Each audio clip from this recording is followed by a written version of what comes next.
توبہ رٹا لگانے کا نام تو نہیں نا، توبہ تو اللہ کو منانے کا نام ہے۔ ایک شخص اپنے گناہ چھوڑنے کا ارادہ ہی نہیں کر رہا اور وہ اپنی غلطی کو غلطی تسلیم ہی نہیں کر رہا اور اپنی غلطیوں سے وہ پیچھے ہٹنے کو 2 قدم بھی تیار نہیں، تو توبہ کوئی رٹا لگانے کا نام تو نہیں۔ ایک بڑی خاص بات صوفیاء نے لکھی ہے، اگر آپ سمجھیں تو بڑا نفع دے گی۔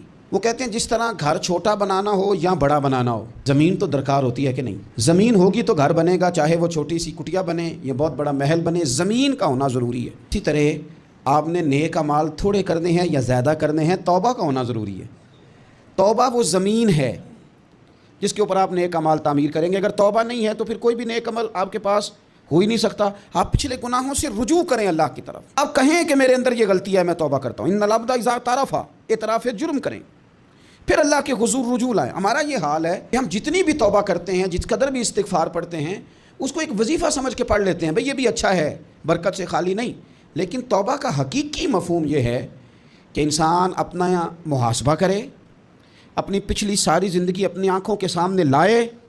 اگر وہ سمجھتا ہے کہ اس حال میں مر گیا تو میرے لیے مشکل ہوگا منہ دکھانا اللہ رسول کو، پھر وہ فوراً سے پہلے اپنے گناہوں سے رجوع کرے اور اللہ کے حضور توبہ کرے۔ توبہ کا مفہوم ہے۔ میرے رسول پاک صلی اللہ تعالیٰ علیہ وسلم نے اپنی امت کو اس طرف خاص رغبت اترائی۔ رب بڑا مہربان ہے، بڑا ہی کریم ہے۔ وہ تو کسی بندے کی اونٹنی اگر کبھی گم ہو جائے صحرا میں، اور اس طرح گم ہو کہ پیسے بھی اونٹنی پہ ہو، کھانا بھی اونٹنی پہ ہو، کپڑے بھی اونٹنی پہ ہوں، علاقہ بھی صحرا کا ہو، اور اس نے کسی ٹہنی کے ساتھ باندھی ہو، پھر وہ سو جائے، سو کے اٹھے تو اونٹنی غائب ہو۔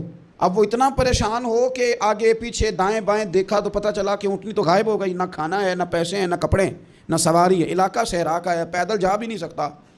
تو فرمایا جس طرح وہ بیٹھ کر موت کا انتظار کرنے لگتا ہے، اور وہ منتظر تھا کہ اب موت ہی آئے گی، اب کوئی اور سہارا نہیں۔ فرمایا اچانک اگر اونٹنی سامنے آ جائے تو اسے کتنی خوشی ہوگی؟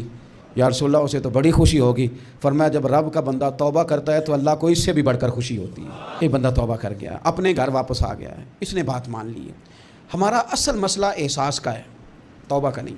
جب تک اپنی غلطیوں کا بندہ محاسبہ نہیں کرتا، جب تک احساس پیدا نہیں کرتا، وہ محسوس نہیں کرتا کہ میں غلط ہوں، مجھے ٹھیک ہونا چاہیے، تب تک توبہ کا ہے۔ آپ دیکھیں نا صحابہ کرام کا مزاج کیا، چھوٹی چھوٹی چیزیں ہیں لیکن وہ دوڑ کے آتے ہیں، کہتے ہیں یا رسول اللہ غلطی ہو گئی، اور اپنے آپ کو پیش کرتے ہیں۔